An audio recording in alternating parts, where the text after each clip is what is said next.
line of scrimmage early in the first quarter, and things kind of shifted there somewhere in the second. Kind of what changed there? Which side of the ball you referring to? Just offensively, and I mean defensively. It seemed like y'all were running the ball really well. They weren't able to get yards, and everything kind of flipped on the line of scrimmage both sides afterwards. Yeah. Well, you know, I think the first run, or I guess it was the second play of the game, long run, we lost leverage. Our nickel jumped inside of an out block, and he outran our defense. You know, after that, I thought we settled in pretty good. And then they started running some different pin pull schemes, and we adjusted at halftime and took that away. And then they started getting us on some counters, and you know, I thought they did a nice job adjusting. We'd stop this and then bring another deal out. We didn't tackle well enough.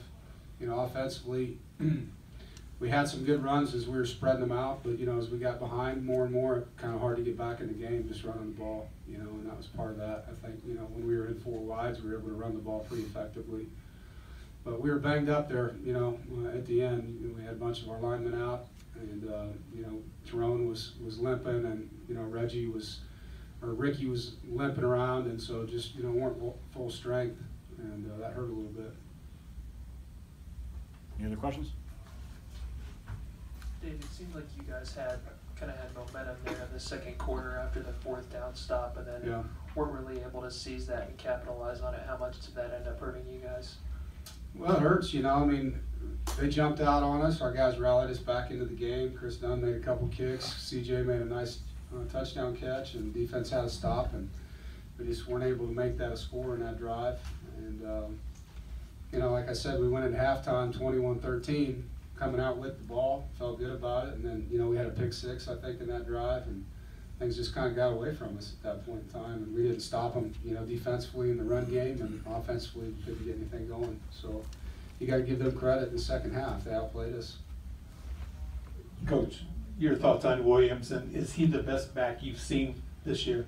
Well, I would say so. You know, I thought he's a tremendous player. I mean, he's all ACC or all SEC player, and you know, leading rusher in that conference. And their offensive line does a nice job, you know, blocking for him. But he's a really good back. You know, him and Etienne would probably be the top two backs we saw this year. Coach, what did you say to Ryan when you pulled him from the game at the end, and your thoughts on his legacy at NC State? You know, Ryan's done a tremendous job here.